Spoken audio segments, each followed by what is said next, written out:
No, the Dodgers are not ruining baseball.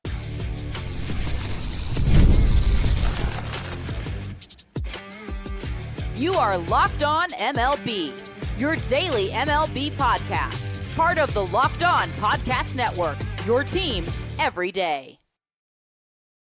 Hello, baseball fans. Welcome to Locked On MLB, part of the Locked On Podcast Network, where it's your team every day. This is the daily podcast. We talk about all of Major League Baseball. I am your host, Paul Francis Sullivan. Please call me Sully. Follow us at Locked On MLB Pods on Twitter or whatever it's called these days. And on Instagram, I am your pal Sully. I'm at Sully Baseball Podcast Instagram. But the best way to get a hold of me is right here on the YouTube channel. And make sure to leave that hashtag Everyday Sully. It helps us figure out who is listening to us and who isn't, and everything else in between. Hey, today's episode is brought to you by our good friends over at FanDuel. Right now, new customers can bet just $5. And if your bet wins, you get $300 in bonus bets to use across the app. Download the app today.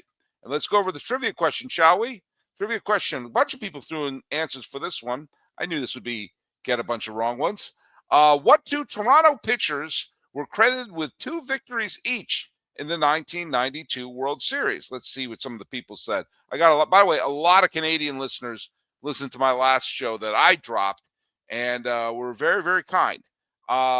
Jerome Persaud, 7367. Without looking it up, I'd guess David Cohn with 2 wins and Todd Stottlemyre. And good job not looking it up. I know you didn't look it up because that's wrong. Steve James, or is it Steve James, who used to be a fixture in 1980s action films. Jack Morris and Mike Timlin. Okay, that's wrong. I'll tell you why you thought that.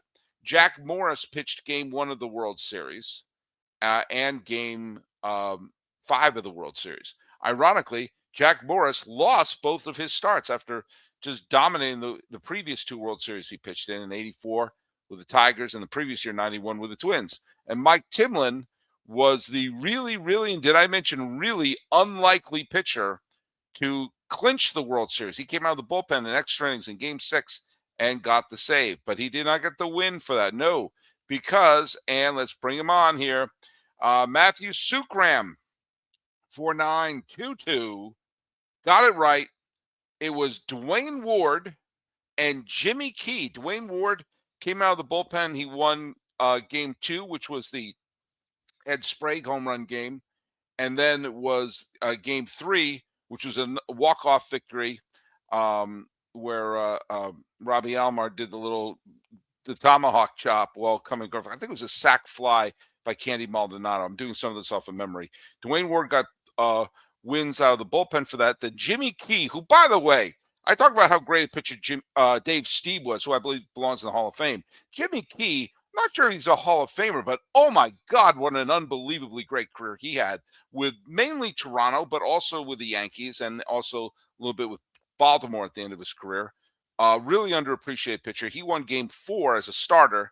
And then in that wild and I think criminally underrated Game 6 of the 92 World Series, was brought out of the bullpen, pitched a few innings out of the bullpen, and got the credit for the victory. So there you go. There you go, and there you go. Well, the World Series starts tomorrow in Toronto. I mentioned, because I posted the show from being at the Shohei Ohtani game, which is how we'll be remembered. I said that's going to be my last game of the year. And I've had more than one person ask me, said, "Hey, Sully, you live in Pasadena?" I said, "Yes, don't stop by. But why don't I go to one of the games at Dodger Stadium for the World Series?" I'll tell you why. Because, first of all, I just paid my taxes, and I owed some money there. While I do well here on Locked On, I am not making Shohei money. Hell, I'm not making Ipe money right now. And I'm also a public school teacher, so I'm not exactly rolling in it right now. The only public school teacher who ever was rolling in dough that I ever knew about was Walter White, and I'm not doing his side hustle. So I do not have the money to compete with the scalper market from businessmen coming from Japan wanting to see Shohei Ohtani. It's just not going to happen. So I'm just going to enjoy the games from the comfort of my home. Games 3, 4, and if necessary, 5 will happen. Now, I say if necessary, 5. That's in case the Blue Jays sweep. A lot of people are been saying how they're the bad guy. The Dodgers are the great villains. Nadine Papazian says, yes, the Dodgers are the biggest villain. Yep, clearly they are. People are rooting against them. And then DPELPAL, I don't know. I can't always say what your handles are. This fan says, this is not Canada versus America. This is now North America versus the Dodgers. And I think it's fun. I'm here in LA County, and I'm surrounded by Dodger fans. So it's interesting how Dodgers are the bad guys, except where I'm living. And don't get me wrong, LA loves the Dodgers. And I teach here in Pasadena, and there's every kid is wearing a Dodgers shirt, Dodger hat. People are going crazy for the Dodgers here. The buses that go up and down Colorado Avenue in Old Town Pasadena that say "Go Dodgers" on. People are super excited about it. And I can tell you, Dodger fans don't care if they're hated or not. And I kind of enjoyed the fact that Dave Roberts leaned into it. He knows he's the bad guy. He knows that people hate the Dodgers. He knows that people are rooting against the Dodgers. And he's having fun with it. He's having fun with it in a way that the Astros never did. It's funny. The Dodgers were the victim of when the Astros were the biggest villains in baseball. But now the Dodgers are the hated team. And when the Astros were the big villains, everyone rooted against them. And yes, Astro fans, you are going to be reminded of that. As long as you fly the 2017 flag, you are going to be reminded of that. And everyone hated the Astros mainly because of how silly it was, what they were doing, but it obviously worked. Now the Dodgers are the bad guys. The Astros never embraced being the villains. I thought it was crazy. I like the fact that the Dodgers are embracing their villaindom. They know the entire planet is rooting against them. And that's, to me, I think that's great. Sports works best when there's a villain. I grew up in Massachusetts in the 80s. I knew everyone hated Larry Bird and the Celtics. And I dug that. Later, when the Red Sox went from lovable losers to insufferable winners, I know people hated the Red Sox. And that was great. Complete disclaimer here. There's no microscope to detect how little I care about the Patriots. I'm not a Patriot fan. I don't care about them. I don't really care about the NFL. But I know that everyone hated the Patriots, and people assumed because I'm a native New Englander, I was a Pats fan. I'm not, but I kind of love the fact that everyone hated them. And also for them, they were also cheating too. That goes into it as well. So sports works when there's someone to root against.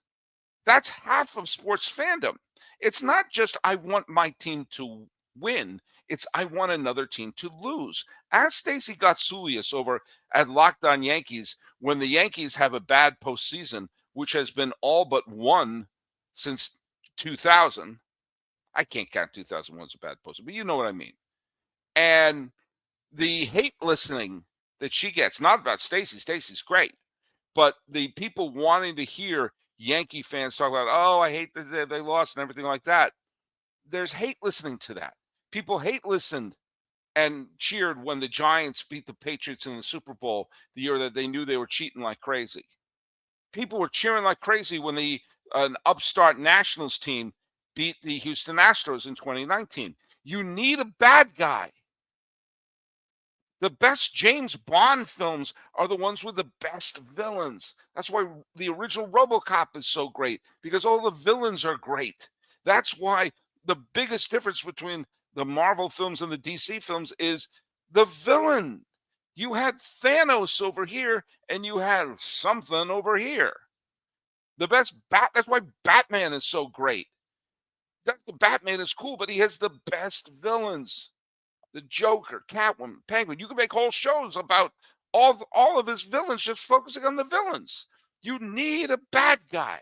And I think that's great for baseball. And that's a narrative that I'll get behind. Cheer against the Dodgers because you don't like them. Cheer against the Dodgers because you think they're the bullies. But here's one thing we got to stop right now. And I said it in the tease. No, the Dodgers are not ruining baseball. That is one of the laziest and silliest arguments you can make. And no, this is not worth listening to both sides.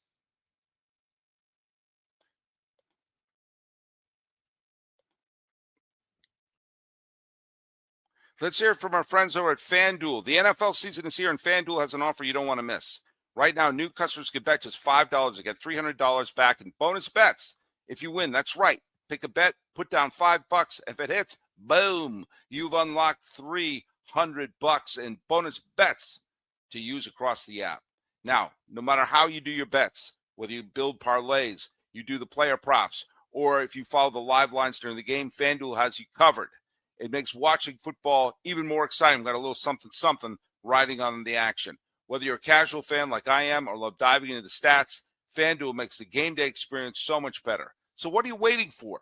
Visit FanDuel.com to download the FanDuel app today and get started. Let's be real. Making excuses doesn't solve anything, and we've heard them all before. It's just stress. I'm tired. It happens to everyone sometime. The ball game's on. But when it comes to performance, sometimes your body just needs a little extra support. And that's where Rugiet comes in. Rugiet.com offers fast-acting, doctor-prescribed treatments for ED, designed to stop making excuses and helping you start making your moves. Rugiet makes it really simple to get started. You just connect with a board-certified doctor with 100% online, no awkward waiting rooms, no in-person appointments, and if prescribed, your treatment ships discreetly straight to your door. The process is fast, it's simple, and it's private, and it's all handled by real doctors. It's about confidence, connection, and getting back to the moments that matter. Now, visit rugiet.com/YAK and get 15% off your first order. That's rugiet.com/YAK. And don't forget to use our code LOCKEDONMLB so they know that we sent you. Rugiet, stop making excuses and start making your moves. I've been a baseball fan for a long time. I remember the 1979 World Series. I was 7. I have some very clear memories of that in the 1980 World Series. Here's one thing that I can tell you has been constant from those days where basically free agency was in its infancy to right now. I have been hearing the same argument over and over and over again for literally decades. It's not fair. Big market teams buy all the best players and they win all the championships. It's the same teams every year. You're always buying titles. Small market teams can't compete. We need a salary cap. I've been hearing that since they were discussing how horrible it is that players were making $1 million a year, and now they're making Shohei will make 70. I've been hearing this argument and endured the 1981 player strike, which was awful. The one-day work stoppage of 85, the lockout before the 1990 regular season, the strike that ended the 1994 World Series and probably destroyed the Expos, and the lockout at the beginning of the 95 season, which would have gone on forever if it wasn't for Sotomayor. And I was there for the threat of a strike in 2002 and the brief lockout at the beginning of the 2022 season. And every time we've heard the same arguments. Oh, the big market teams buy everything. The small market teams are losing money and they can't compete. And we're hearing it now. Oh, the Dodgers just buy the championship every year. It's ruining baseball. What hope can other teams have for if you can buy the championship? Blah, blah, blah, blah. It's an argument that is said over and over again by people who do exactly zero research. If you want to talk about championships, when free agency came around after the 1976 season was when it really got into full force. That was the fear. The big market teams were going to buy everyone, and it was going to be a disaster. And for the first 2 years, yes, the Yankees did win the first 2 championships in 77 and 78. And yes, they did sign big free agents like Reggie Jackson, like Don Gullett, like Rich Gossage, and didn't win another championship until 1996.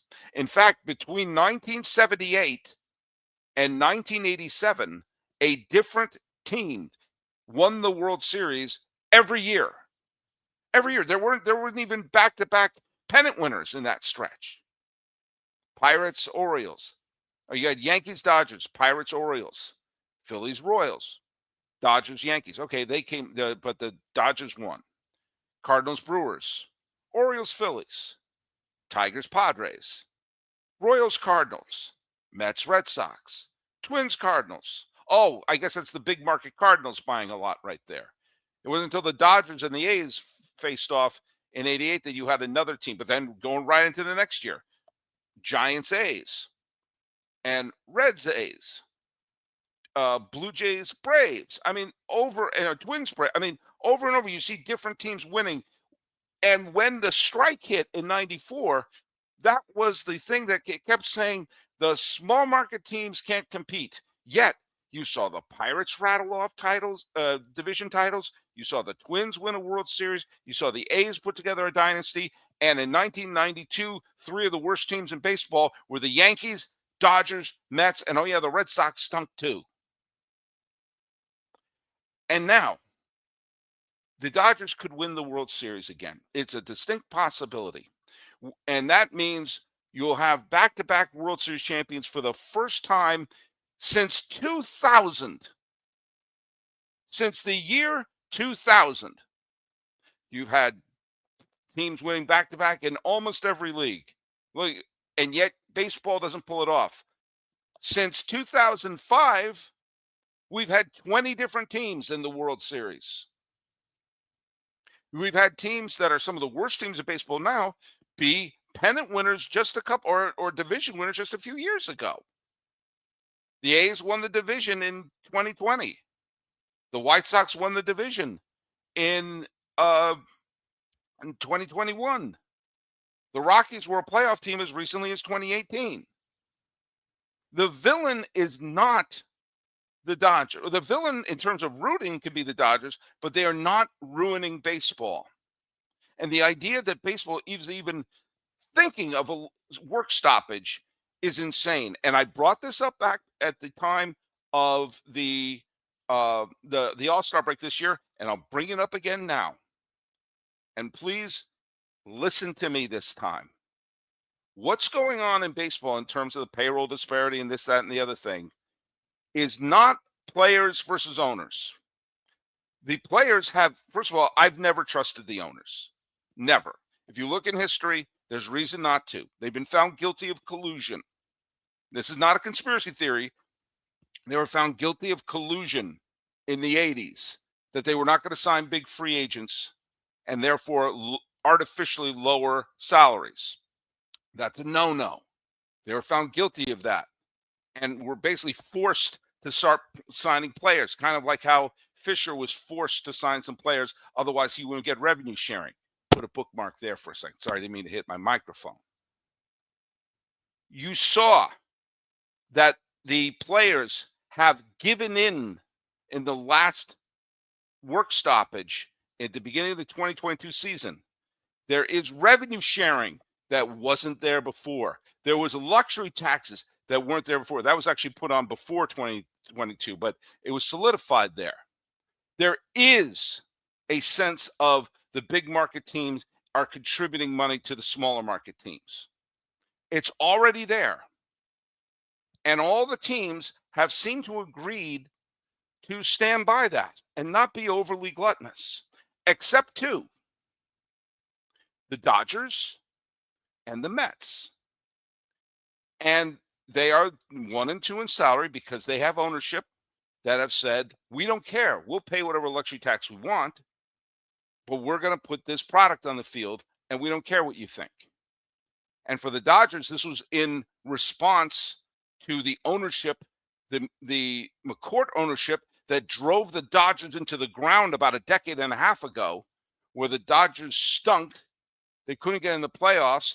the team was on the verge of being bankrupt, and the McCourts were in the middle of an ugly divorce, were using the Dodgers as an ATM machine. They could have signed CC Sabathia, but they didn't want to because that would require, I don't know, spending money.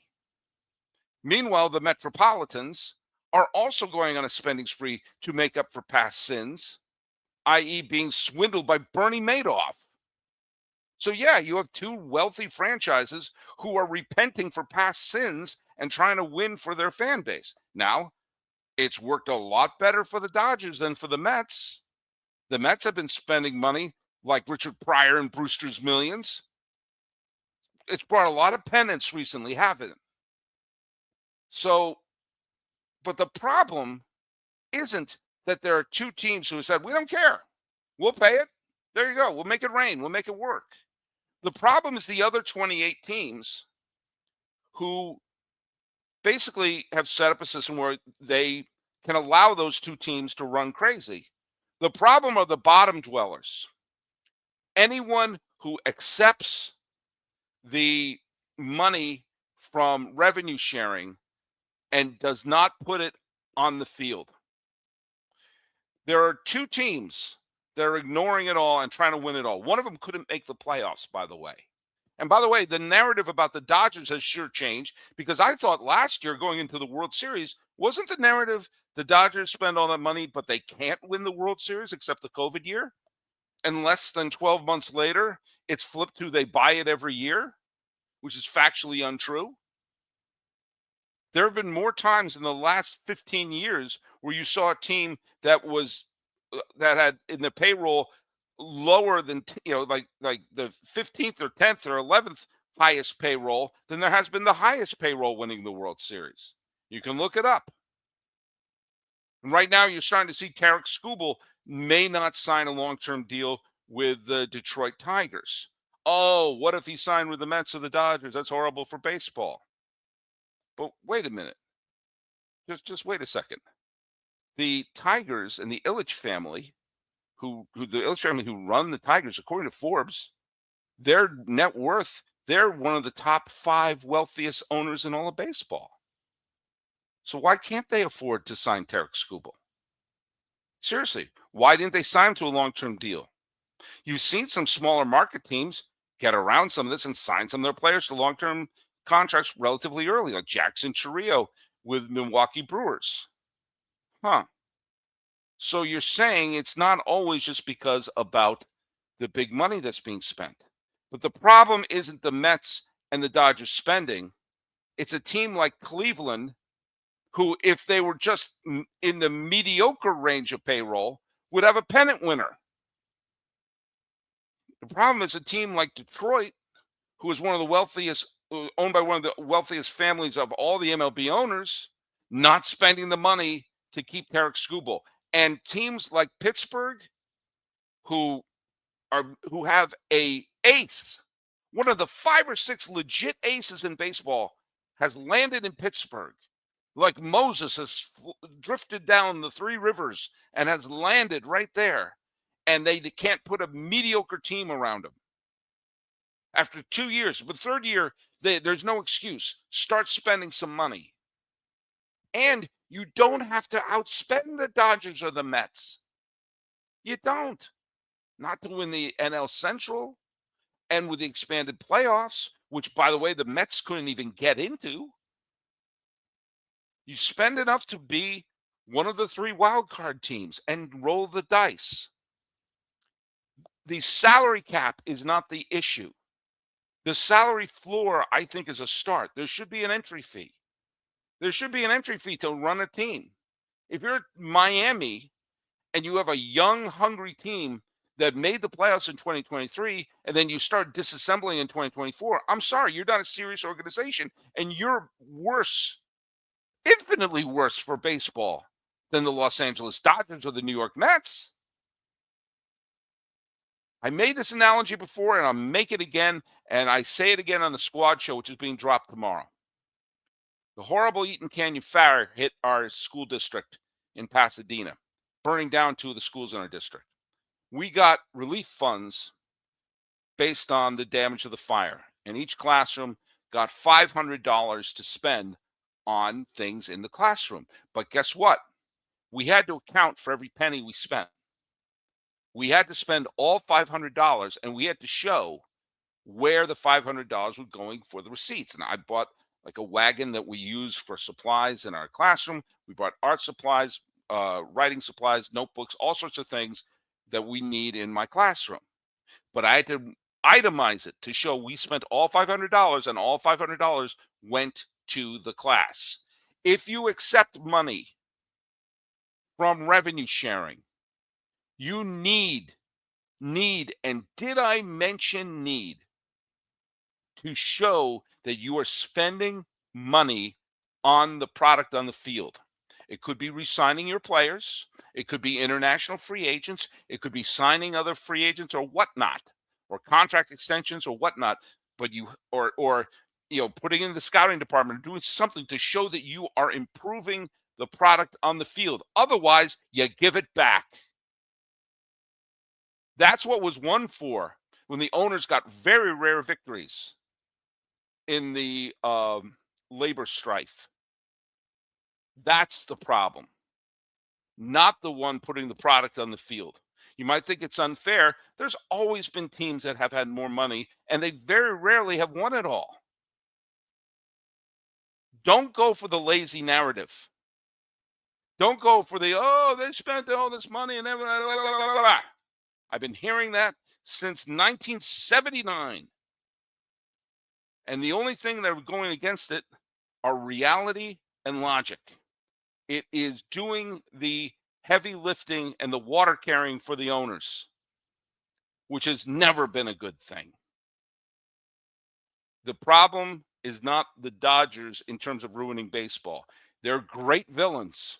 They're terrific villains, but they're not ruining the game. The people who are not putting the effort to put a good product on the field, they're the ones doing it.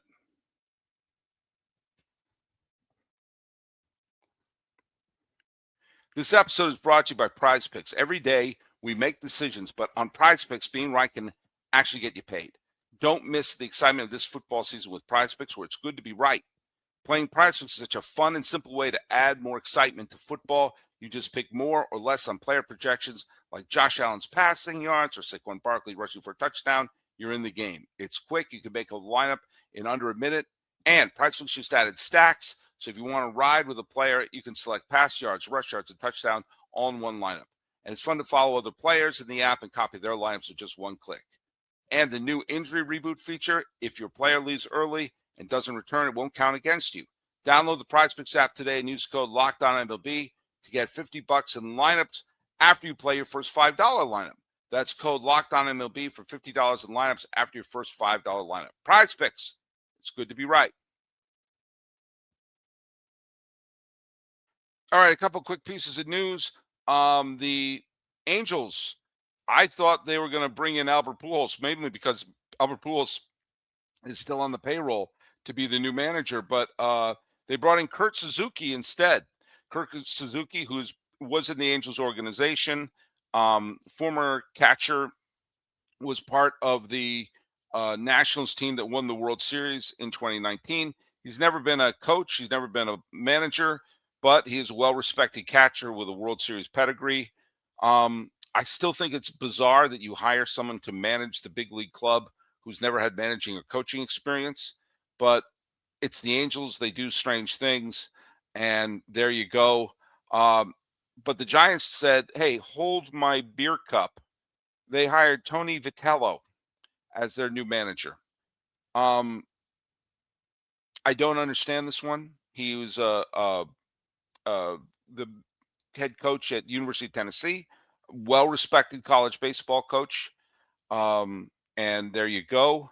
Apparently a smart guy. Buster Posey saw something.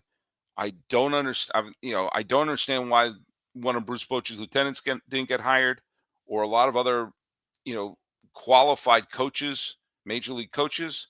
But a lot of Giant fans are saying, "In Buster we trust." Sure. Now, Tony Vitello has not played in the major leagues, not played in the minor leagues. That means Kurt Russell, the actor, McCready from The Thing, Snake Plissken, has a baseballreference.com page because he played a couple of years in the minor leagues for the Angels and he played for his dad's team in Portland, the Portland Mavericks. Tony Vitello's not been a minor league player or manager. And he's now has the car keys for a major franchise with aspirations of winning a pennant. I don't understand it. I would always get someone who has at least minor league experience as a manager, at least some level of experience in the professional ranks. But you know what?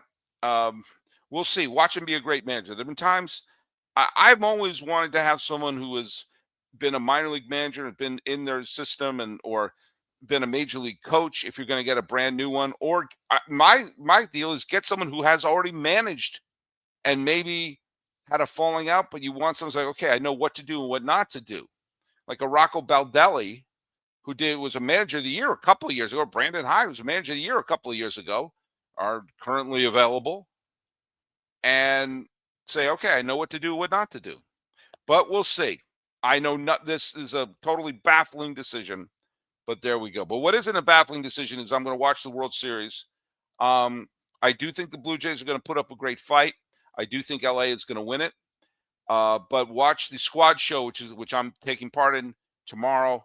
It's dropped to be on the eve of the World Series. And thanks so much for making Locked On MLB your first listen every day. For your second listen, check out the all-night Locked On MLB game night. Every game, every night until World Series champ is crowned. Will it be the Blue Jays or will it be the Dodgers? Get local analysis on a national scale. Find MLB Game Night on Locked On MLB on YouTube or wherever you listen to your podcasts. And let's quickly get to the trivia question. Very simple. How many Blue Jays have won the American League MVP? A lot of great players have worn a Blue Jay uniform, but there you go. Talking about the Dodgers being villains, but not ruining the sport, and scratching my head at some of the new managerial acquisitions. This has been Locked On MLB. I'm your host, Paul Francis Sullivan. Tomorrow we've got the World Series. You can call me Sully.